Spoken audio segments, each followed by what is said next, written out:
I Kuldeep welcome you all to daily news analysis. आज हम देखने वाले हैं 13 अक्टूबर की न्यूज और देखते हैं आज की सारी इंपॉर्टेंट न्यूज क्या, दोनों ही हिंदू और इंडियन एक्सप्रेस से। तो पहली न्यूज से स्टार्ट करते हैं। पहली जो इंपॉर्टेंट न्यूज हम गो थ्रू कर रहे हैं that is with regard to the issue on the Pakistan Afghanistan border. अभी तक 2-3 महीने पहले तक पाकिस्तान का जो लफड़ा था या पाकिस्तान है वो इंडिया की बॉर्डर पे इश्यूज क्रिएट कर रहा था। अब इश्यूज क्रिएट हुए हैं पाकिस्तान अफगानिस्तान बॉर्डर पे। तो मैं अगर आपको थोड़ा सा कंटेक्स्ट दूं तो सबसे बेसिक चीज जो आपको समझनी है कि हिलेरी क्लिंटन का एक पर्टिकुलर स्टेटमेंट है कि अगर आप अपने बैकयार्ड में सांपों को पालोगे तो आप ये मत सोचिएगा कि वो आपके पड़ोसी को खाएगा, हो सकता है वो आपके घर में आपको ही खा जाए। और यहां पे हम इसको टेररिज्म से भी रिलेट कर सकते हैं कि पाकिस्तान जो इतने सालों से जिहादीज को नर्चर कर रहा था सो दैट वो कश्मीर के अंदर में आग लगा सके, कश्मीर के अंदर में सेपरेटिस्ट टेंडेंसीज को और भी ज्यादा इग्नाइट कर सके, वो पर्टिकुलर जिहादीज जो हैं अब पाकिस्तान के अगेंस्ट हो गए। ओके, तो यहां पे जो जिहादीज बनाए गए थे, जो पाकिस्तान ने इंडिया के लिए बनाए गए थे या फिर एक पर्टिकुलर बफर क्रिएट करने के लिए बनाए गए थे against the Afghanis and others, अब वो पर्टिकुलर ग्रुप जो है वो पाकिस्तान के अगेंस्ट में ही वर्क करना स्टार्ट कर चुका है। और यहां पे जिस पर्टिकुलर पाकिस्तानी ग्रुप का या एक टेररिस्ट ऑर्गेनाइजेशन का मैं बात कर रहा हूं उसका नाम है Tehreek e Taliban. Okay, and as a name suggest इसमें तालिबान का कुछ ना कुछ लेना देना है। ओके, तो आज हम जो पर्टिकुलर पाकिस्तान अफगानिस्तान बॉर्डर करेंगे उसमें तहरीक तालिबान को भी समझ लेंगे, ठीक है। बट पहले स्टार्ट करते हैं with regard to the core of this particular issue. अब देखिए, बिकॉज इंडिया या मैं कहूं अफगानिस्तान या फिर आज के टाइम में इंडिया और पाकिस्तान, ये जो पर्टिकुलर तीनों कंट्रीज हैं, ये तीनों की तीनों historically were at some point of time colonies of Britishers. Okay, and जो ब्रिटिश इंडिया था वो अफगानिस्तान को कैप्चर तो करना चाहता था, but because of the geography of that particular region, because of the tribal mix of the region, जो particular Britishers थे वो कभी अफगानिस्तान को रूल नहीं कर पाए। But at the same time जो पर्टिकुलर ब्रिटिशर्स थे वो अफगानिस्तान को अपने स्पीयर ऑफ इन्फ्लुएंस में रखना चाहते थे, विच मींस कि दे did not wanted control over the territory, but they wanted कि अफगान के अंदर में जो भी रूलर्स हो, अफगान के अंदर में जो भी गवर्नमेंट है फ्यूचर में, वो हमेशा जो ब्रिटिशर्स हैं उनके साथ में रहे या उनके फेवर की बात करे एंड कभी भी कुछ भी ऐसा ना करे जो उनके अगेंस्ट में। And one of the reason why Britishers wanted this was because अगर हम अफगानिस्तान की करंट ज्योग्राफी देखें तो अफगानिस्तान बहुत स्ट्रैटेजिकली लोकेटेड है। बिकॉज अगर मैं यहाँ पे एशिया को सेपरेट करना चाहता हूं with middle east and with further with Europe, तो वहां पे कहीं ना कहीं अफगानिस्तान एक बहुत इंपॉर्टेंट लिंक बनता है। And eight the same time आज की अगर मैं 20th सेंचुरी की बात करूं, 19th सेंचुरी की बात करूं, उस टाइम में रशिया जो था, जो करंट रशियन बॉर्डर्स हैं वो अफगानिस्तान के बॉर्डर तक आती थी। बिकॉज उस टाइम में सिर्फ रशिया नहीं था, पहले एक रशियन एम्पायर था जिसके अंदर में आज के उज्बेकिस्तान, अजरबैजान, ये सब कंट्रीज आते थे जिनकी बॉर्डर अफगानिस्तान तक आती थी। एंड बाद में जब यूएसएसआर भी बना तब भी उसकी बॉर्डर अफगानिस्तान तक टच करती थी। तो यहां पे जो ब्रिटिशर्स थे दे वांटेड कि Afghanistan should act as a buffer between the British India और the British territories and the tsarist Russia and the future USSR. Okay, तो इस तरीके से अफगानिस्तान की जो लोकेशन है it became very important. But at the same time Soviet Union also wanted कि हमारा भी कुछ इन्फ्लुएंस होना चाहिए and Afghanistan should also be part of USSR. And इसीलिए 1970s में 80s के अंदर में जो सोवियत यूनियन है उसने अफगानिस्तान को ऑक्यूपाई कर लिया। अब बिकॉज ये कोल्ड वॉर एरा चल रहा था तो यूएस यहां पे डायरेक्टली इंटरफेयर नहीं कर सकता था, तो उसने वहां पे क्या करा, वहां पे उसने एक जिहादी अकेडमी ओपन करी और उस जिहादी अकेडमी के स्टूडेंट्स थे Taliban. Okay, and Taliban word का मतलब ही क्या होता है, स्टूडेंट। तालिबान कोई एक टेररिज्म या जिहाद वर्ड नहीं है, तालिबान वर्ड का मतलब होता है स्टूडेंट, छात्र। ओके, और यहां पे उस जिहादी अकेडमी जो उन्होंने बनाई थी यूएस ने, उसी में तालिबान को ट्रेन करा गया, मुजाहिदीन को ट्रेन करा गया to basically fight the Soviet Union. और यहां पे जिन लोगों को नर्चर करा गया, फ्यूचर में जाके दे बिकेम द तालिबानी गवर्नमेंट एंड तालिबान गवर्नमेंट ने ही अलकायदा को और आपके ओसामा बिन लादेन को सपोर्ट किया। एंड यही वो ओसामा बिन लादेन है जिसने 2001 में यूएस में जाके अटैक किया था। तो तो यहाँ पे अगेन वो जो पर्टिकुलर बात है कि अगर आप कोई गलत रास्ता चुनते हो किसी काम को करने के लिए, तो हो सकता है वो गलत रास्ता अगली बार आपके घर की तरफ ही मुड़ जाए। और यहां पर भी कुछ यूएस के साथ ही ऐसा हो। Eight the same time Pakistan जो था, इसमें वो दोनों साइड्स को प्ले कर रहा था। यहां पे वो यूएस को कह रहा था I am with you in the fight against terrorism. Eight the same time जो तालिबान है उनको वो सपोर्ट कर रहा था, वो उनको मैन मटेरियल प्रोवाइड कर रहा था, उनको हाइडिंग स्पेस प्रोवाइड कर रहा था। हद तो जब हो गई जब हमने ओसामा बिन लादेन को पकड़ा, और हमने क्या मतलब यूएस ने पकड़ा, और यूएस ने जब ओसामा बिन लादेन को पकड़ा तो वो अफगानिस्तान में नहीं छुपा हुआ था, वो अबोटाबाद में था और वो पाकिस्तान के अंदर में था। ओके और यहां पे जो उसका पर्टिकुलर हाइडिंग प्लेस भी था, it was a large building and there are many movies जिसमें आप ये डॉक्यूमेंट्री जिसमें आप ये सब देख सकते हो। It was very near to Pakistan army training place, जहां पे पाकिस्तान में ट्रेन करती थी, उसके बहुत पास में ये पर्टिकुलर था। यानी कि इट इज नॉट पॉसिबल कि ओसामा बिन लादेन आपके कंट्री में हो, इतने बड़े हाइड आउट के अंदर में हो, एंड पाकिस्तान को ये पता नहीं था कि इतने साल से वो पर्टिकुलर पर्सन पाकिस्तान के अंदर में छुपा हुआ है। तो यहां पे पाकिस्तान क्या कर रहा था, एक तरफ तो it was showing the western countries कि ये यहां पे टेररिज्म के अगेंस्ट में उनके साथ फाइट कर रहा है, but at the same time वो टेररिस्ट जो थे वहां पे, जिनको यूएस फाइंड आउट करने की कोशिश कर रहा था, उनको वहां पे खत्म करने की कोशिश कर रहा था, उनको भी वो वहां पे सपोर्ट कर रहा था। एंड इंटरेस्टिंगली जब तालिबान ने वापस से यहां पे काबुल को टेक ओवर करा, तो सबसे पहले जो कंट्री उनके साथ में खड़ी दिखी थी दैट वाज पाकिस्तान। पाकिस्तान के जो इंटेलिजेंस एजेंसी के पर्टिकुलर लीडर्स थे, जो आईएसआई के लीडर्स थे, they were there drinking tea with the Talibanis. And यहां पे कहीं ना कहीं पाकिस्तान का जो एक्चुअल फेस है वो सामने आया कि पाकिस्तान यहां पे सिर्फ शो ऑफ कर रहा था कि हम यहां पे टेररिज्म के अगेंस्ट में फाइट कर रहे हैं, बट एक्चुअल में पर्दे के पीछे वही वो लोग थे या वही वो कंट्री है जो वहां पे टेररिस्ट को सपोर्ट कर रही थी। ओके तो ये पर्टिकुलर कंटेक्स्ट है इस पर्टिकुलर सिचुएशन का। हाउएवर यहां पे आपको समझना बहुत जरूरी क्या है कि जब भी कोई पर्टिकुलर ग्रुप हो, जब वो किसी कंट्री को कंट्रोल करना स्टार्ट कर देता है, तो उसके बाद में उसमें भी सॉवरेनिटी की फीलिंग आ जाती है। तो यहां पे तालिबान जब काबुल के ऊपर पे या अफगानिस्तान को वापस से गवर्न करना स्टार्ट कर दिया, Pakistan was under the impression कि because we were the helping hand for Taliban, we were the helping hand to give Afghanistan to Taliban, तो तालिबान अब जो हम बोलेंगे वो करेगा। But as soon as Taliban came into power, it started not listening to Pakistan, and इससे पाकिस्तान के जो पर्टिकुलर इश्यूज थे उसके ऊपर में, स्पेशली ट्राइबल इश्यूज थे, वहां पे वापस से लाइट अप, उनमें भी वापस से इग्निशन होना स्टार्ट हुआ।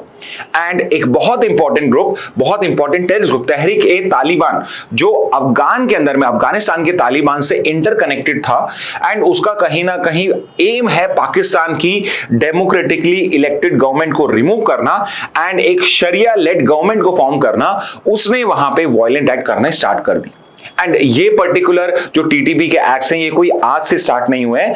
2001 के बाद से ही, जब से आपका यूएस ने अफगानिस्तान में अटैक करा था, उसके बाद ही आपका टीटीपी बनाया गया था, और इसी पर्टिकुलर एम के लिए बनाया गया था कि पाकिस्तान के अंदर में हमें शरीयत लॉ को अप्लाई करना है। अब देखिए यहां पे आयरनी क्या है, पाकिस्तान ने इन्हीं पर्टिकुलर टेररिस्टों को बनाया था बिकॉज दे सेड कि आप कश्मीर में जाके उसको पर्टिकुलर आजाद कराइए, बिकॉज वहां पे आपका हिंदू लॉ लगता है या वहां पे आपके जो मॉडर्न लॉज हैं वो लगते हैं, ना कि जो मुस्लिम लॉ के अकॉर्डिंगली आपके लॉ लगने चाहिए। बट वहीं के जो पर्टिकुलर वो टेररिस्ट ग्रुप से उन्होंने ये सोचा कि यस इंडिया के अंदर में भी गलत हो रहा है, बट हमारी कंट्री का पाकिस्तान के अंदर में भी तो शरीयत लॉ नहीं लग रहा है, यहां पर भी तो एक कॉन्स्टिट्यूशन है, यहां पर भी तो डेमोक्रेटिक इलेक्टेड गवर्नमेंट है, तो इन सब गवर्नमेंट का फायदा ही क्या है। तो हमें एक पर्टिकुलर ग्रुप ने कहा हमें पहले पाकिस्तान के अंदर में शरीयत लॉ लगाना चाहिए। तो उन्होंने क्या करा कि कश्मीर को भी हम देख लेंगे, but at the same time हमें पाकिस्तान के अंदर में भी जो हमारी खुद की पर्टिकुलर जमीन है, यहां पे पहले शरीयत लॉ लगाना चाहिए। और इसी पर्टिकुलर थॉट के साथ उन्होंने वायलेंस को अपना पर्टिकुलर टूल बनाया to basically turn the government around. And उसी सबके ही को ही फेस करते हुए यहां पे करंट इशू है।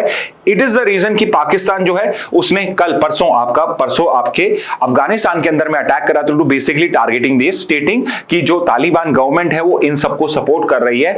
एंड यहां पे कल आपके अफगानिस्तान ने क्लेम करा है कि उसने अराउंड 58 पाकिस्तानी सोल्जर्स को यहां पे किल कर दिया है। They have been killed by the Afghanistan forces in this particular pursuit. Okay तो यहां पे ये पर्टिकुलर इसका कंटेक्स्ट हो गया। अब इसके अलावा हम एक बॉर्डर इश्यू और समझ लेते हैं जो बहुत इंपॉर्टेंट है। And the border issue is कि जब आपके ब्रिटिशर्स इंडिया छोड़ के जा रहे थे, इंडिया को पार्टीशन करके जा रहे थे, तो वहां पे जो पर्टिकुलर उनके ऑफिसर्स थे उन्होंने एक पर्टिकुलर पेन लिया और इंडिया का मैप सामने रखा और उसके अंदर में एक ब्रॉड पेन से उन्होंने बॉर्डर ड्रॉ कर दी। और उन बॉर्डर्स को ड्रॉ करते हुए उन्होंने एक बार भी नहीं सोचा कि जो हम ये बॉर्डर्स ड्रॉ कर रहे हैं क्या यहां पे प्रॉपर पॉपुलेशन डिस्ट्रीब्यूशन हुआ या नहीं हुआ है। फॉर एग्जांपल उन्होंने इंडिया के वेस्ट के अंदर में पाकिस्तान को सेपरेट करा तो पंजाब के बीच में से लाइन ड्रॉ कर दी, और ईस्ट में करा तो बंगाल के बिल्कुल सेंटर में से लाइन ड्रॉ कर दी। और उस वजह से जो पर्टिकुलर विलेजेस थे जहां पे मिक्स पॉपुलेशन भी रहती थी, जहां पे कुछ ऐसे पर्टिकुलर विलेजेस थे जो उसके जिसमें हिंदू पॉपुलेशन थी वो आपके पाकिस्तान में चले गए, जहां पे मुस्लिम पॉपुलेशन थी बहुत सारे वो आपके इंडिया में रह गए। और इस वजह से आज तक का जो सबसे बड़ा पॉपुलेशन एक्सचेंज हुआ है वो इंडिया के पार्टीशन पे हुआ। एट द सेम टाइम ऐसे ही उन्होंने जो उस टाइम का ब्रिटिश इंडिया था और अफगानिस्तान था उसके बीच में बॉर्डर ड्रॉ कर दी। They did not look for कि भाई यहां पे कुछ पर्टिकुलर एरियाज ऐसे भी हैं जहां पे ट्राइबल पॉपुलेशन रहती है और वो स्प्रेड अप है बॉर्डर के दोनों तरफ में। और जब ये पर्टिकुलर इंडिया का पार्टीशन हुआ तो अफगानिस्तान ने जो ब्रिटिशर्स ने आपका लैंड डिवीजन किया था उसको एक्सेप्ट करने से मना कर दिया। तो यहां पर आपका जो इंडिया पाकिस्तान बॉर्डर है वो भी अनसेटल्ड है एंड पाकिस्तान का जो बॉर्डर अफगानिस्तान के साथ है वो भी अनसेटल्ड है। And interestingly Afghanistan has been consistent in its particular stand कि 1947 से आज तक उन्होंने जो पाकिस्तान अफगानिस्तान का बॉर्डर है उसको मानने से ही मना कर दिया। ओके एंड इसी वजह से जो वहां की ट्राइबल पॉपुलेशन है वो फ्रीली दोनों साइड में मूव करती है, और जब भी पाकिस्तान उसको फेंस करने की कोशिश करता है, यहां पे कोई भी कंट्रोल करता है, so it always lead to violence and sometimes ये वायलेंस जो होती है ये और भी ज्यादा सीवियर हो जाती है, जिसमें Pakistani soldiers, Pakistani civilians as well as Afghanistani soldiers and Afghan civilians उनकी वहां पे डेथ भी हो जाती है। ओके तो यहां पे जिस पर्टिकुलर बॉर्डर की मैं बात कर रहा हूं वो बॉर्डर है आपका दुरंत लाइन। ओके सो यहां पे अगेन एक ब्रिटिशर्स थे आपके मॉर्टिमर डुरांत वाज अ पर्सन जिन्होंने डुरांत लाइन का करा था। एंड एक क्वेश्चन मैं आपसे बहुत इंटरेस्टिंग पूछने वाला हूं। इंडिया के अंदर में एक बहुत ही फेमस कप होता है डुरांत कप जो इन्हीं के नाम से है। So you tell me in the comment box. It's a very good question, I would say. It's a very good question आपके A-लेट एग्जाम के लिए। डुरांत कप जो है ये किस पर्टिकुलर स्पोर्ट से डील करता है? डुरांत कप जो है ये किस पर्टिकुलर स्पोर्ट से डील करता है ये आप मुझे कमेंट बॉक्स में बताइए। तो यहाँ पे जो दुरंत लाइन है या दुरांत लाइन है आपकी, ये it is around 2670 kilometre long border, और ये 1893 में डिमार्केट करी गई थी to basically divide the British India और separate British India from your Afghanistan. This was signed by sir Mortimer Durand and at that time Afghanistan जो था एक पर्टिकुलर मोनार्की था और it was ruled by Amir Abdul Rahman Khan. तो आमिर अब्दुल रहमान खान और सर मॉर्टिमर डुरांट ने ये पर्टिकुलर लाइन ड्रॉ करी थी। हाउएवर इंटरेस्टिंगली जब 1947 में इंडिया का पार्टीशन हुआ और अफगानिस्तान और ब्रिटिश इंडिया के बीच में जो बाद में पाकिस्तान बना उसके बीच की जो पर्टिकुलर बॉर्डर थी वो अफगानिस्तान ने कभी भी एक्सेप्ट नहीं करी। And why this was created तो ये सब हम डिस्कस कर चुके हैं। ओके इसके बाद अगर हम देखते हैं तो it is not just the issue of your border या नेशनैलिटी का ही इश्यू नहीं है, यहां पे ट्राइबल इश्यू भी है। And the tribal issue is कि ये जो पर्टिकुलर रीजन है दुरंत लाइन के दोनों साइड का, यहां पे जो पर्टिकुलर ट्राइब रहती है वो पश्तून ट्राइब है। And Pashtuns are basically Afghani tribe, it's Afghani tribe and there is a large part of Pakistan जो पर्टिकुलर सिंध से भी कनेक्ट हो जाता है आपका। ओके तो ये एक लार्ज पार्ट ऑफ पाकिस्तान है जिसको हम फेडरली एडमिनिस्ट्रेटेड ट्राइबल एरियाज बोलते हैं, फाटा। ये पर्टिकुलर एरिया है जो अफगानिस्तान से बॉर्डर करता है। ये एक पर्टिकुलर प्रोविंस है आपका पाकिस्तान का जो अफगानिस्तान के बॉर्डर टच करता है एंड यहां पे बहुत सारे पश्तून ट्राइब के लोग रहते हैं। ओके और यहां पे ये पर्टिकुलर जो पश्तून्स हैं they want to create a separate country known as Pashtunistan. Okay तो पश्तून अपनी एक अलग कंट्री चाहते हैं जो पश्तूनिस्तान है and they are okay with even having this Pashtunistan as a particular province of Afghanistan, but they do not want to be part of Pakistan. However जो particular Pakistanis है दे डोंट वांट कि ये एक अलग से आपका कंट्री बने या ये अफगानिस्तान का पार्ट हो। तो currently what they have did is कि यहां पे जो ये पर्टिकुलर रीजन है जो पश्तून ट्राइब्स रहती हैं जहां पे, उसको उन्होंने फेडरली एडमिनिस्ट्रेटेड ट्राइबल एरिया कर दिया, विच मींस वहां पे जैसे इंडिया में शेड्यूल 5 शेड्यूल 6 है, वहां पे भी इन पर्टिकुलर ट्राइबल एरियाज में ज्यादा ऑटोनॉमी है। एंड ऑटोनॉमी क्या है, यहां पे जो पर्टिकुलर ट्राइब्स रहते हैं वो खुद का लॉ यूज कर सकते हैं, विच मीन्स कि यहां पे बहुत ही I would say orthodox and traditional जो शरीयत लॉ होता है वो लोग यहां पे यही अप्लाई करते हैं। एंड एक्चुअल में जो पाकिस्तानी गवर्नमेंट है, इट इज वेरी लेस से और very less interference in this particular area, but फिर भी जब यहाँ पे तहरीक तालिबान लाइक ग्रुप्स आपके यहाँ से ऑपरेट करना स्टार्ट करे और यहाँ से उन्होंने पाकिस्तान की टेरिटरीज में अटैक करना स्टार्ट करा, तो this is the particular area जहां पे जो पाकिस्तानी फोर्सेज हैं वो आके उसमें काउंटर ऑपरेशंस को यहाँ पे बेसिकली कंडक्ट करती हैं। And sometimes these people, these particular terrorist, when they get into Afghanistan, तो Pakistani forces are to take action in the Afghanistan territory also, और उस वजह से अफगानिस्तान और पाकिस्तान के बीच में ये पर्टिकुलर इशू होता है। Taliban are also predominantly Pashtun, तो अफगानिस्तान में बहुत सारी ट्राइब्स हैं, बट प्रीडोमिनेंट जो ट्राइब है वहां पे वो पश्तून ही है, और तालिबान भी मेजरली पश्तूनीज का ही है। ओके, और इनका भी पर्टिकुलरली लिंक है टीटीपी का सा। सो ऑल्दो तालिबान सेज कि हमारा टीटीपी के साथ कोई लिंक नहीं है, बिकॉज तहरीक तालिबान जो है वो भी एक डेजिग्नेटेड टेररिस्ट ग्रुप है और कई तरह के वो पर्टिकुलर टेररिस्ट एक्ट कर चुका है, पाकिस्तान के अंदर में भी, अफगानिस्तान के अंदर में भी, एंड आपका इंटरनेशनल भी। तो इसलिए तालिबान ऑन पेपर सेज और ऑन कैमरा सेज कि वो उसके साथ कनेक्टेड नहीं है, but it is an open fact now कि ये आपके इंटरकनेक्टेड है और एक दूसरे को सपोर्ट करते हैं। तो यहां पे तहरीक तालिबान कब आया था, तो तहरीक तालिबान का जेनेसिस है 2007 में। सो आई टोल्ड यू कि आपका जो तहरीक तालिबान है, जब आपका तालिबान जो उसको डिफीट कर दिया गया था अफगानिस्तान के अंदर में यूएस ने, तो बहुत सारे तालिबान के फाइटर्स पाकिस्तान में आ गए थे। Pakistan was under the impression कि मैं इन पर्टिकुलर तालिबानीज को यूज कर सकता हूं against India, but with time ये पर्टिकुलर ग्रुप 2007 में अगेंस्ट पाकिस्तान ही हो गया, एंड दे स्टार्टेड बिलीविंग कि हमें पाकिस्तान के अंदर में भी एक शरियत स्टेट क्रिएट करनी चाहिए। ओके, इसके फाउंडिंग लीडर का नाम क्या है, तो इसके फाउंडिंग लीडर का नाम है बैतुल्ला महसूद, और एरिया ऑफ ऑपरेशन क्या है, along the Afghanistan Pakistan border. तो करंटली ये जहां इंडिया भेजना चाहते थे इंडिया पाकिस्तान पे, ये करंटली अब पाकिस्तान अफगानिस्तान बॉर्डर पे ही ऑपरेट करता है। नाउ ये जो पर्टिकुलर तहरीक तालिबान है, इसका ऑब्जेक्टिव क्या है, इसकी आइडियोलॉजी क्या है? सो सिंपली अगर एक इसको समराइज करके बोलूं मैं, इनकी आइडियोलॉजी है शरीयत लॉ को इंप्लीमेंट करना, एंड दे वांट कि जो आपकी डेमोक्रेटिकली इलेक्टेड पाकिस्तान गवर्नमेंट है, कॉन्स्टिट्यूशन बेस्ड आपका पाकिस्तान स्टेट है, उसको ये एक पर्टिकुलर इस्लामिक स्टेट में कन्वर्ट करना चाहते हैं जो शरीयत लॉ के ऊपर पे रन करे। So they want to overthrow the government, they want to have a jihad against Pakistan, जहां पे अल्लाह का लॉ फॉलो नहीं होता है, एंड यहां पे they want to set up their own government. Okay, तो यहां पे what about TTP legal and their legal and international status? तो internationally it's a designated terrorist group, even it is under the UN Security Council की जो designated terrorist list होती है उसके अंदर में भी ये particularly आपकी listed है। And what is the current status now? तो यहाँ पे जो particular issue हुआ है between Taliban and your particular Pakistan या अफगानिस्तान पाकिस्तान, उसके particular negotiation के अंदर में it is Saudi Arabia and Qatar जो यहाँ पे mediate कर रहे हैं। So again इसको भी आप point out कर सकते हो, Saudi Arabia and Qatar are the two countries जो यहां पे आपका पर्टिकुलरली मीडिएट कर रहा है।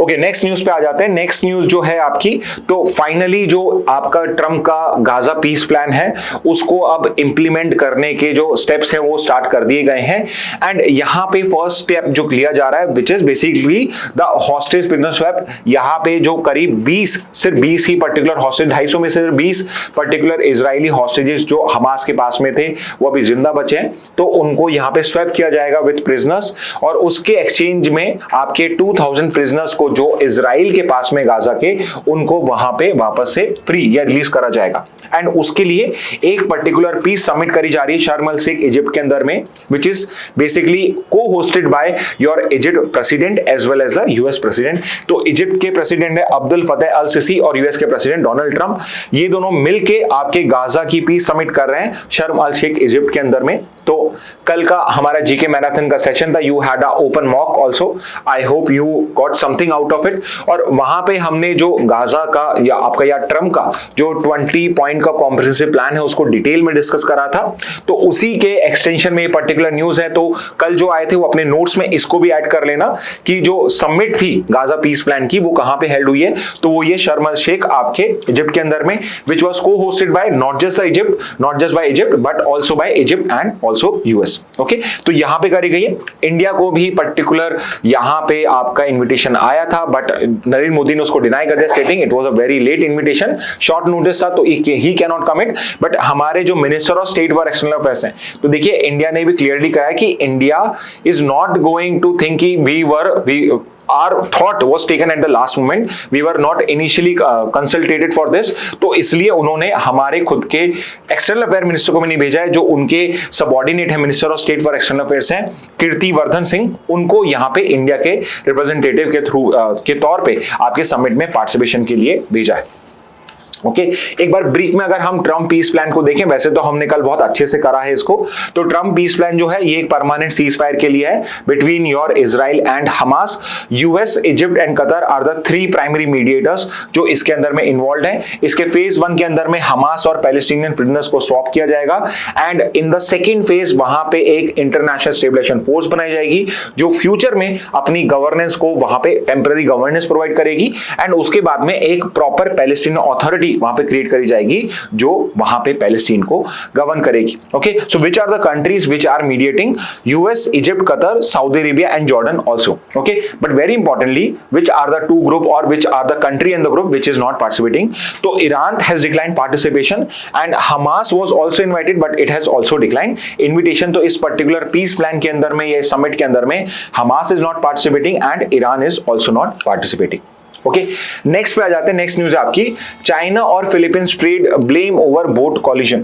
तो आपके साउथ चाइना सी करके एक आपका सी का एक पर्टिकुलर चाइना के साउथ में एक पर्टिकुलर सी है जहां पे एक पर्टिकुलर डिस्प्यूट चल रहा है, और वहां पे फिर से चाइना और फिलीपींस के बीच में जो बोट्स के बीच में एक प्रॉपर धक्का मुक्की हुई है, और उस वजह से साउथ चाइना सी डिस्प्यूट जो है ये हमारे फिर से न्यूज में आना स्टार्ट हो चुका है। It is always an important topic, तो इसका बेसिक्स आपको हमेशा पता होना चाहिए। ओके, तो South China sea as the name suggest, it's a sea in the south of China. So red के अंदर में आपको दिख रहा है यहाँ पे चाइना, उसके साउथ में हम देखते हैं तो साउथ चाइना सी है, और यहाँ पे 3 बड़े आइलैंड ग्रुप्स हैं जो सबसे बड़े डिस्प्यूटेड हैं, जो है पैरासिल island, स्कार्बरो shawl and your Spratly island. अब यहाँ पे इशू ये है कि चाइना के जो इंपीरियल मैप्स हैं, 1947 का जो चाइना का मैप है या चाइना की जो डायनेस्टीज थी उनके जो मैप्स हैं उसमें उनके 9 डैशेस दिखती हैं। ये तो सिंपली बिकॉज 9 डैशेस बनी हुई है उनके मैप्स में, तो इनको वो 9 डैश लाइन बोलते हैं। एंड दे से कि 9 डैश लाइन के अंदर जो सारे आइलैंड्स हैं, जो सब ओशन और सी है, ये सारा का सारा चाइना का सॉवरेन टेरिटरी है। ओके, एंड इस बेसिस पे ऑल्दो बहुत सारे कंट्रीज के कोस्ट लाइन तक ये पर्टिकुलर एरिया जाता है, स्टिल चाइना क्लेम्स कि ये पर्टिकुलर जो टेरिटरी है, ये ओशन वाटर है, जो सी है, ये चाइना की सॉवरेन टेरिटरी में आता है। एंड जितने भी पर्टिकुलर आइलैंड हैं, ऑल्दो ये अलग अलग कंट्री की सॉवरेनिटी में हो, all of these are part of Chinese territory only. But obviously यहाँ पे जो बाकी कंट्रीज हैं, they all believe in modern international law, and as per international law UN clause के हिसाब से जो पर्टिकुलर एरिया एक कंट्री के पास में होता है, ओशनिक एरिया जो एक कंट्री के पास में होता है 200 नॉटिकल माइल्स तक, वो उसका एक्सक्लूसिव इकोनॉमिक जोन होता है। बट चाइना इस पर्टिकुलर चीज को नहीं मानता, जिस वजह से ये पर्टिकुलर इश्यूज रेज होते हैं। ओके, तो you also need to know कि इस पर्टिकुलर रीजन के अंदर में which are the countries which are directly and indirectly impacted. Okay, तो यहाँ पे चाइना का जो पर्टिकुलर इशू है, and whenever I say China, China के साथ you have to include Taiwan. Okay, तो चाइना का भी इशू है, ताइवान का भी इशू है, एंड मेजरली इनकी फाइट है फिलीपींस के साथ, वियतनाम के साथ, Malaysia and Brunei, and indirectly Indonesia also. Okay, तो मेजरली तो ये कंट्रीज इन्वॉल्व है, एंड इसके अलावा इंडोनेशिया भी पार्शियली अफेक्टेड है। ओके और 3 आइलैंड ग्रुप है, Spratly island, Paracel island and Scarborough shoal. तो you are suppose to know these 3 particular island group also. And अगर ये मैप की आप फोटो ले लोगे तो इट बिकम्स वेरी इजी, क्योंकि यहाँ पे कंट्रीज को कलर कोड करा हुआ है। So red denotes China, dark blue denotes your Vietnam, light blue denotes Taiwan. तो चाइना और ताइवान तो हर जगह आपको दिखेंगी। Green denotes Malaysia, orange denotes Brunei and your pink denotes Philippines. तो यहाँ पे हर आइलैंड के जिस का डिस्प्यूट है उसको उसी हिसाब से कलर कोड करा हुआ है। तो आप इजीली इस तरीके से कर सकते हो। एक और तरीका, बहुत सिंपल तरीका ये है, क्योंकि pictographical memory I would always suggest that you should focus और you should use your pictographical memory. तो यहां पे आप अगर इसका मैप बनाओगे और पैरासिल आइलैंड को वियतनाम चाइना के बीच में बना देना, स्कारबोरो शॉल को आप चाइना और फिलीपींस के बीच में बना देना, और स्प्रेटले आइलैंड को आप बिल्कुल सेंटर में बना देना, सो दैट यू अंडरस्टैंड कि स्प्रेटले आइलैंड सबके साथ में डिस्प्यूटेड है। ओके और इस तरीके से आप इजीली इस पर्टिकुलर क्वेश्चंस को यहां पे अटेम्प्ट कर सकते हो। ओके एक और पर्टिकुलर रूलिंग है जो मैं आपका जिस पे ध्यान दिलाना चाहूंगा, and it is the 2016 international arbitration, जो परमानेंट कोर्ट ऑफ आर्बिट्रेशन में हुआ था between Philippines and China. Okay तो यहां पे चाइना ने पार्टिसिपेट नहीं करा था, but UN clause, United Nation convention on the law of the sea, जिसको चाइना भी, जिसका सिग्नेटरी है और फिलीपींस भी है, उसके अंदर में गिवन है कि अगर कोई भी आपका मैरीटाइम डिस्प्यूट होता है तो उसको आर्बिट्रेशन के लिए ले जाया जा सकता है। And under UN clause Philippines ने आपका 2016 में केस फाइल करा in your permanent court of arbitration, स्टेटिंग कि जो पर्टिकुलर आपका चाइना का 9 लाइन है, इसका कोई पर्टिकुलर बेसिस नहीं है इन इंटरनेशनल लॉ, एंड यहां पे ये वायलेट करता है इंटरनेशनल लॉ को। और ये जो पर्टिकुलर ओशन वाटर है near Philippines, this is under the exclusive economic zone of Philippines only. Okay and यहां पे जो आपका परमानेंट कोर्ट ऑफ आर्बिट्रेशन है, उसने जो डिसीजन दिया था वो फिलीपींस के ही फेवर में था, basically accepting the argument of Philippines कि जो चाइना का 9 लाइन है उसका कोई लीगल बेसिस नहीं है इंटरनेशनल लॉ में, और यहां पे चाइना वायलेट कर रहा है फिलीपींस के सॉवरेनिटी को और इंटरफेयर कर रहा है, इसलिए यहां पे जो ये पर्टिकुलर एरिया है it should be under Philippines only. However, China simply denied or simply rejected the PCA judgment, and it said कि it's not going to follow this particular judgment because this is not sound in law. Okay तो again यहां से हमें क्या समझ में आता है कि इंटरनेशनल लॉ के अंदर में if you are a powerful country and you decide that you are not going to follow a international ruling, then no one can force you unless someone more powerful than you, or a group of countries which are more powerful than you are can basically submit yourself, can basically ask you to submit to that particular judgment. तो जब तक वो particular आपके ऊपर में coercion नहीं होगा तो कोई भी आप पे इंटरनेशनल लॉ को इंप्लीमेंट नहीं कर सकता है। ओके तो हमें ये 2016 के आर्बिट्रेशन रूलिंग से ये भी समझ में आता है। ओके अब एक पर्टिकुलर हम यहां पे एक एडिटोरियल और देख लेते हैं, and that editorial is with regard to the great Nicobar project. So as you are aware कि जो हमारा particular Andaman and Nicobar island है उसके साउथ में, एकदम निकोबार के साउथ में ग्रेट निकोबार आइलैंड करके, so it's a large part of island, large piece of Andaman and Nicobar. और इंडिया जो है, इंडियन गवर्नमेंट जो है, इस पर्टिकुलर ग्रेट निकोबार आइलैंड को, जो एनवायरमेंटली सेंसिटिव है, यहां पे बहुत सारी आपकी ट्राइबल स्पेसिफिकली पीवीटीजीज भी रहती हैं, और ये जो पर्टिकुलर आपका आइलैंड है ये बहुत स्ट्रैटेजिकली लोकेटेड है, और यहां पे India looks at great Nicobar as a very good your transit point for shipping lane. Okay तो यहां से जो शिपिंग लेन जाती है उसके लिए बहुत अच्छा ट्रांजिट पॉइंट बन सकता है, इसलिए जो पर्टिकुलर इंडियन गवर्नमेंट है इसको एक्चुअल में एक लार्ज डेवलपमेंट प्रोजेक्ट की तरह डेवलप करना चाहती है। तो यहां पे गवर्नमेंट ने एक great Nicobar mega project announce किया है, जिसके अंदर में वो एक टाउनशिप क्रिएट करेगी, वो एक एयरपोर्ट क्रिएट करेगी, एक पावर प्लांट करेगी और एक ट्रांसशिपमेंट पोर्ट। तो मेजर यहां पे जो रोल होगा ये होगा एक ट्रांसशिपमेंट पोर्ट बनाने का, सो दैट यहां पे जो भी शिपिंग आपकी लेट से अफ्रीका से या यूरोप से पास होती हुई अगर लेट से एशियन कंट्रीज को या साउथ एशियन कंट्रीज को यहां पे टारगेट करना चाहती है या वाइस वर्सा, तो वहां पे उन सब शिप्स को यहां पे ये केटर करेगी। Okay so it's a large project, और इसकी वजह से around 13,000 hectare of pristine forest, जो एकदम आपका अनटच फॉरेस्ट है, उसको बेसिकली यहां पे एक बड़ा थ्रेट है। ओके और यहां पे एक बड़ा कंसर्न आ जाता है which is basically a very traditional debate कि क्या development should be at the cost of environment और नॉट, बिकॉज यहाँ पे डेवलपमेंट भी इंपॉर्टेंट है एंड एनवायरमेंट प्रोटेक्शन भी इंपॉर्टेंट है।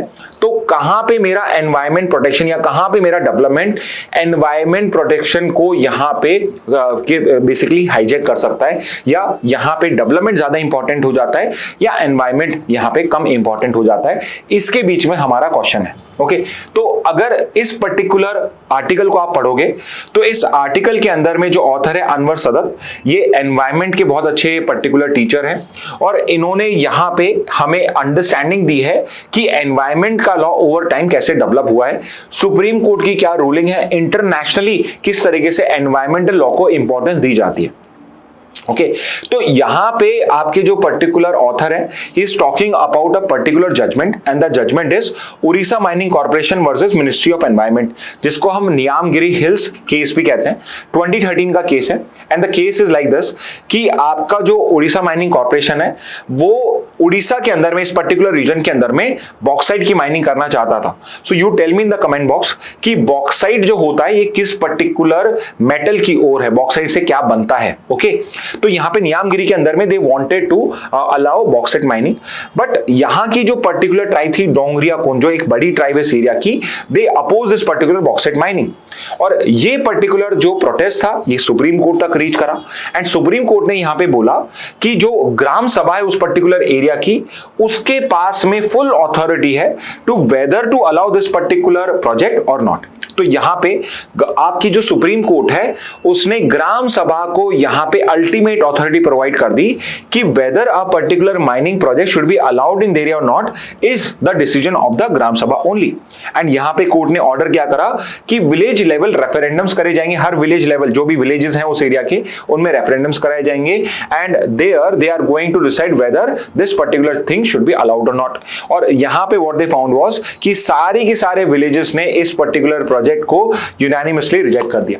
एंड यहां पे जो ये पर्टिकुलर ऑथर है ही इज आर्ग्यूइंग कि जहां तक की बात है अंडमान एंड निकोबार की, स्पेशली निकोबार आइलैंड की, जो ट्राइबल काउंसिल है of little and great Nicobar, these are the two islands, ये ट्राइबल काउंसिल की प्रॉपर कंसेंट ही नहीं ली गई।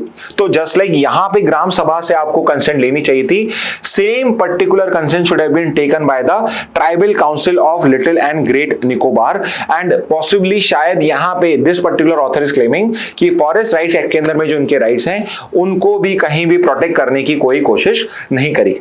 ओके एंड इसके बाद ही introduces the concept of right of nature और earth jurisprudence, which is basically कि एनवायरमेंटल लॉ के पीछे क्या फिलॉसफी होती है वो इन्होंने हमें कुछ पर्टिकुलर फॉर्म्स में समझाई है। ओके और यहां पे ही इज बेसिकली डिफरेंशिएटेड और he is extended environmental law to the realm of rights. तो यहां पे कह रहे हैं कि एनवायरमेंट को प्रोटेक्शन करना, एनवायरमेंट को प्रोटेक्शन करना सिर्फ इस बेसिस पे नहीं होना चाहिए because environment are responsive, environment are important for human survival के लिए एनवायरमेंट इंपॉर्टेंट है, इसलिए एनवायरमेंट को प्रोटेक्ट मत करो। बट एनवायरमेंट या नेचर जो है उसके भी इटसेल्फ एक राइट है, यानी कि हमें नेचर को या एनवायरमेंट को भी एक एंटिटी की तरह, एक लीगल पर्सन की तरह ट्रीट करना चाहिए। ओके एंड इसके लिए he is giving us some example कि there are certain countries like Bolivia, Ecuador, Colombia, न्यूजीलैंड, जिन्होंने यहाँ पे रिवर्स को, फॉरेस्ट को और इकोसिस्टम्स को यहाँ पे एज लीगल पर्सन रिकॉग्नाइज कर लिया with rights. Okay and New Zealand is the first example जिसने अपने पर्टिकुलर एरिया के अंदर में रिवर्स को, माउंटेन्स को as a legal person recognize करा है which has rights also. Okay and यहाँ पे इन्होंने एक पर्टिकुलर ऑथर का, एक पर्टिकुलर एनवायरमेंटलिस्ट का यहां पे हमें एक एग्जांपल दिया है, क्रिस्टोफर सोन, जिन्होंने कुछ कोर आइडियाज डेवलप करे एनवायरमेंटल लॉ के या राइट्स ऑफ नेचर के, कि यहां पे एनवायरमेंटल डैमेज जो है it should not be considered bad because इससे ह्यूमंस को लॉन्ग टर्म इंपैक्ट पड़ेगा, but they should be consider harm to nature itself, not just to humans. Like what I said, जो मैंने अभी जस्ट आपको समझाया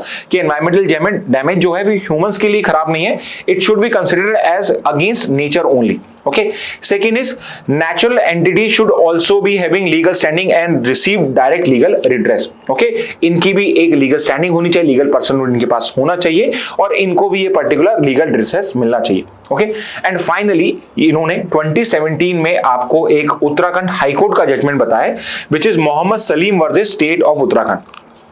इंटरेस्टिंगली इस पर्टिकुलर केस के अंदर में जो आपका हाई कोर्ट ऑफ उत्तराखंड है उसने गंगा रिवर को और यमुना रिवर को और उनके ग्लेशियर्स को लीगल पर्सनहुड यहां पे प्रोवाइड कर दिया था, which means they also have rights and state जो है रिस्पॉन्सिबल है उनके राइट्स को प्रोटेक्ट करने के लिए. हाउएवर सुप्रीम कोर्ट ने यहां पे इस पर्टिकुलर रूलिंग को स्टे कर दिया, बट इट एक्नॉलेज्ड कि यस हमें जो कंसेप्चुअल वैल्यू है गार्जियनशिप की उसको यहां पे एक्सेप्ट करना पड़ेगा और इसकी इंपॉर्टेंस को समझना पड़ेगा. तो सुप्रीम कोर्ट ने तो स्टेज से लगाया कि इंडिया के अंदर में अभी हम उस स्टेज पे नहीं पहुंचे हैं जहां पे हम नेचुरल इकोसिस्टम्स को, आपके पर्टिकुलर एनिमल्स को और पर्टिकुलर फ्लोरा एंड फौना को यहां पे लीगल पर्सनहुड दे सके, उनको लीगल राइट्स दे सके. But in future we should be ready कि फ्यूचर के अंदर में हमें इनको भी लीगल पर्सनहुड देना चाहिए, बिकॉज अदरवाइज जो हमारा एनवायरमेंट है इसको हम पूरा डिस्ट्रॉय कर देंगे. ओके, तो यहां पे एक बहुत अच्छा एग्जांपल दिया है. And finally has given the example of Atrato river of Colombia. 2016 का ये पर्टिकुलर केस है जहां पे कॉन्स्टिट्यूशन कोर्ट ऑफ कोलंबिया ने अट्राटो रिवर जो उसको लीगल पर्सन बोल दिया. इसके बाद इन्होंने इंट्रोड्यूस किया idea of bio cultural rights combining environmental protection with indigenous cultural rights. तो जो इंडिजिनस पॉपुलेशन उस पर्टिकुलर इकोसिस्टम पे, जैसे यहां पे एक रिवर के ऊपर पे डिपेंडेंट है, तो यहां पे कल्चरल राइट्स को बायोलॉजिकल राइट्स या एनवायरमेंटल राइट से कनेक्ट करके उन्होंने एक नई कैटेगरी क्रिएट करी है बायो कल्चर राइट्स की. और यहां पे गवर्नमेंट ने, यहां पे नॉट गवर्नमेंट ने बट वहां के सुप्रीम कोर्ट ने एक कमीशन ऑफ गार्जियन को क्रिएट करा which is responsible for taking care of that particular ecosystem. या इस पर्टिकुलर केस में उस रिवर की टेक केयर करने के लिए एक कमीशन ऑफ गार्जियन बनाया गया जिसमें जो लोकल पॉपुलेशन के रिप्रेजेंटेटिव्स हैं even they were represented. Okay, तो यहां पे जो ऑथर है he is giving us the explanation और the concept of rights of nature और earth jurisprudence, which is basically कि जो पर्टिकुलर गवर्नमेंट्स हैं उनको एक पर्टिकुलर नेचुरल इकोसिस्टम को भी एज अ पर्सन कंसीडर करना चाहिए, सो दैट फ्यूचर में जब भी हम कोई डेवलपमेंट प्रोजेक्ट प्लान करें हम इस पर्टिकुलर एनवायरमेंटल कॉस्ट को भी अच्छे से इंक्लूड कर पाए और प्रोटेक्ट कर पाए. ओके, नेक्स्ट में मूव करते हैं. So as has been the case I always try to incorporate important one liners also. तो बहुत बार होता है कई वन लाइनर्स हमसे मिस हो जाते हैं, बट विल मेक श्योर कि आपके क्लैट के साथ एलेट की प्रिपरेशन नहीं हो तो एलेट के लिए भी वन लाइनर्स करते रहे. तो यहाँ पे न्यूज ये आई है कि वर्ल्ड के oldest leader could extend his rule as Cameroon votes.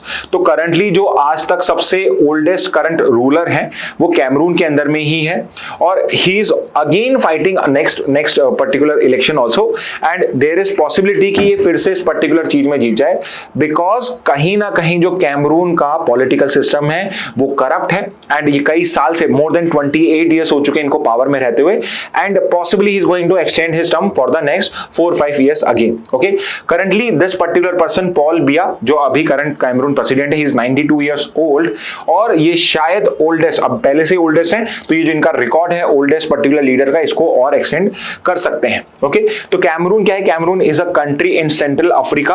तो आप यहां पे देख सकते हो इसके ईस्ट वेस्ट के अंदर में नाइजीरिया है, नॉर्थ के अंदर में चैड है, साउथ वेस्ट के अंदर में सेंट्रल अफ्रीकन रिपब्लिक है और साउथ में रिपब्लिक ऑफ द कॉन्गो और गबॉन है और इसकी कैपिटल है याउंडे.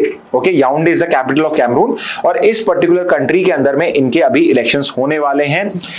कॉलोनियल हिस्ट्री क्या है? ओरिजिनली जर्मन कॉलोनी थी बट वर्ल्ड वॉर 1 के बाद when Germany lost the first world war ये particular territory was divided between Britain and France. Later on ये पर्टिकुलर जो डिफरेंट कंट्रीज, एक फ्रेंच कैमरून बन गया, एक ब्रिटिश कैमरून बन गया, but then they became united और 61 के अंदर में they created federal republic of Cameroon. Okay, अब इंटरेस्टिंगली जब आपका ये फेडरल रिपब्लिक ऑफ कैमरून बना उस टाइम में इनके प्रेसिडेंट थे अमादू अहीजो. तो ये भी बहुत लंबे टर्म तक प्रेसिडेंट थे और जब इनकी डेथ हुई तो करंट पर्टिकुलर प्रेसिडेंट है Paul Biya, he became the president and तब से लेके आज तक he has been continuing as a president of Cameroon country only. Okay, current political system क्या है? तो वहां पे एक यूनिटरी प्रेसिडेंशियल रिपब्लिक है विच मींस वहां फेडरल कंट्री नहीं है, एक सेंट्रल गवर्नमेंट होती है वो ही पूरे कंट्री को गवर्न करती है. So it's a presidential republic, मतलब प्रेसिडेंट का इलेक्शन किया जाता है, डेमोक्रेटिकली इलेक्ट किया जाता है, but it is a unitary government. Current ruling party है Cameroon's people democratic movement, this is the party of Paul Biya, जो फिर से यहां पे शायद इसको फाइट करेगी। पॉल बिया बिकेम प्रेसिडेंट 1982, तो 1982 में बने थे और 2025 हो चुका है, तो इन्हें बहुत टाइम हो चुका है, 42 ईयर्स से ज्यादा हो चुके हैं। He is also one of the longest serving leader and he is also Africa's oldest and currently the oldest leader of any country. Okay, तो ये है रिगार्डिंग कैमरून। एक और पर्टिकुलर वन लाइनर देख लेते हैं, and the one liner is कि आपके काजीरंगा जो नेशनल पार्क और टाइगर रिजर्व है, वहां की जो डायरेक्टर है Sonali Ghosh, she has become the first Indian to receive an international award, Kenton R Miller award, जो बेसिकली इनोवेशंस को अवार्ड करता है जब आप किसी पर्टिकुलर नेशनल पार्क या सेंचुरी के अंदर में प्रोटेक्शन के लिए, सस्टेनेबिलिटी के लिए वहां पे कोई इन्वेंशन या कोई एक नया पर्टिकुलर प्रोजेक्ट करते हो। ओके, तो केंटन आर मिलर प्रोजेक्ट मिला है by the world commission of protected areas। Okay, next आ जाते हैं इंडियन एक्सप्रेस की न्यूज देख लेते हैं। तो इंडियन एक्सप्रेस में न्यूज आई है आपकी, सो लेंसेट करके एक आपका मेडिकल जर्नल है, उसकी एक रिपोर्ट आती है global burden of disease, which basically tells us कि वर्ल्ड ओवर में कौन सी वो पर्टिकुलर डिजीजेस हैं, इन्फेक्शन है जिससे सबसे ज्यादा डेथ हो रही है। So I am sure you must be aware कि 2021 में इट वाज कोविड जो सबसे ज्यादा है, बट अगर हम इस टाइप के कोई लार्ज पेंडेमिक्स को या इनको रिमूव करते हैं तो generally year on year which are the diseases जो यहाँ पे सबसे ज्यादा डेथ कॉज कर रही है। तो एक चीज जो हमें यहां पे लेंसेट बता रहा है, जो स्टडी बता रही है, वो ये है कि करंटली जो नंबर ऑफ डेथ्स होती हैं, it the maximum deaths are not because of some infections now, जैसे कोई पर्टिकुलर वायरस या बैक्टीरिया से, but this is because of non communicable disease. मतलब कि जो लाइफस्टाइल डिजीज होती हैं, जैसे कि डायबिटीज हो गया, हार्ट की डिजीज हो गई या कैंसर हो गया, ये सब नॉन कम्युनिकेबल डिजीज हैं, ये एक छूने से या एक दूसरे से स्प्रेड नहीं होती हैं। सो non-communicable disease has become the primary cause of death in the world. And interestingly, not just in the world, it is a primary cause of death. This is the primary cause of death in the world, in India, in China or any other important country. तो जितने भी developed या developing countries हैं, वहाँ पे जो biggest killer है, it is your non-communicable disease. And as per this report, 2/3 जो deaths हो रही हैं आपके वर्ल्ड के अंदर में, this is because of non-communicable disease only. And as the name suggests, कि ये particular disease आपके spread नहीं होती हैं by touching and through different ways. Okay, and NCDs के अंदर में सबसे leading disease कौन सी है? So it is your ischemic heart disease. Okay, तो इस्चेमिक हार्ट डिजीज जो है, विच इज बेसिकली कि आपकी जो हार्ट की रेट, हार्ट का ब्रीदिंग रेट है, आपकी जो हार्ट का पर्टिकुलर मूवमेंट है वो प्रॉपरली नहीं हो रहा, उसमें कोई इशू है, तो सबसे ज्यादा डेथ जो होती है वो इसी वजह से होती है। तो हार्ट अटैक इसमें आ जाएगा आपका। Second is stroke. पहले स्ट्रोक को भी बेसिकली हार्ट डिजीज में काउंट किया जाता था, बट अब स्ट्रोक को अलग से ट्रीट किया जाता है। And third is your diabetes. तो these are the 3 primary NCDs जिससे सबसे ज्यादा डेथ वर्ल्ड ओवर में हो रही है। एंड इंटरेस्टिंगली यही पर्टिकुलर रीजंस इंडिया के अंदर में भी है आपके। ओके, अब यहां पे इन्होंने कुछ हमें पर्टिकुलर एक हिस्ट्री बताई है कि ईयर ऑन ईयर या पर्टिकुलर ईयर में अगर हम पुराना पर्टिकुलर डेटा देखें तो which is the primary cause of death in the world. तो 1990s में डायरिया सोचिए, diarrhoea was the primary reason 1990s में, जब आपके लीडिंग कॉज ऑफ डेथ बनता था। और 2023 से लेके अब तक 25 चल रहा है आपका, ischaemic heart disease became the largest leading cause of death. 2023 से लेके 23, 24, 25 it has been the leading cause. इसके अलावा chronic obstructive pulmonary disease ये एक और अदर मेजर कॉज रहा है आपका 23 के अंदर में। ओके, लाइफ एक्सपेक्टेंसी ट्रेंड्स, तो इसमें एक पॉजिटिव ये है कि अगर हम 1990 से 2023 में आए तो लाइफ एक्सपेक्टेंसी जो है वो वर्ल्ड ओवर में इंक्रीज हुई है। जैसे फॉर एग्जांपल अगर मेल्स का देखा जाए तो 58 से 70 हो चुकी है, फीमेल्स का भी 58 से 72 हो चुका है, और ओवरऑल देखा जाए तो ये 58.46 से आपकी अब 71.56 हो चुकी है, यानी लाइफ एक्सपेक्टेंसी इंक्रीज हुई है। But at the same time number of death जो नॉन कम्युनिकेबल डिजीज हैं वो भी करीब बहुत ज्यादा बढ़ चुकी है। 2/3 डेथ जो वर्ल्ड में होती है, these are because of non communicable disease only. Okay, एक लास्ट में एक इंटरेस्टिंग टॉपिक देख लेते हैं। द टॉपिक इज कि जैसे अभी नेपाल के अंदर में आपका प्रोटेस्ट हुआ था, similarly Philippines, Indonesia and now Morocco, Madagascar, यहां पर भी आपका जो जेन जी है वो पर्टिकुलर प्रोटेस्ट कर रहा है। ओके, तो ये डिफरेंट कंट्रीज के अंदर में why the young population is protesting and ये जेन जी क्या होता है, जेन अल्फा क्या होता है, ये पर्टिकुलर चीज हम डिस्कस कर लेते हैं because it can very well be a simple one liner also. Okay, और ये प्रॉपर क्वेश्चन भी आ सकता है। तो after Indonesia, Philippines, Nepal, youth led protests are basically occurring in your Morocco and Madagascar. So which are the countries where your Gen Z protests are taking place? So these are the countries जहां पे हो रहा है आपका often called Gen Z protest because यहां पे largely younger age population है। तो Gen Z कौन होते हैं ये भी हम डिस्कस करेंगे। सोशल मीडिया, तो social media has played an important role और यहां पे जितने भी ये प्रोटेस्ट हुए हैं it is through the channels of social media only कि ये पर्टिकुलर मोबिलाइजेशन हुआ था, कोऑर्डिनेशन हुआ था और मैसेजिंग हुई थी। ओके, कॉमन कॉज क्या है, what is the reason behind Gen Z protesting? So main reason is inequality and concentration of wealth opportunities among elites.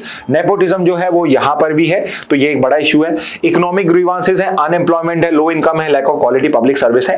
तो आप देख सकते हैं कि सारे के सारे जो पर्टिकुलर कॉजेज दिख रहे हैं these are also very common in India also, but because India के अंदर में पॉलिटिकल सिस्टम बहुत स्ट्रांग है, यहाँ पे डेमोक्रेसी स्ट्रांग है and if we feel like the government is not justing to us, so we can vent our anger on the poll booth।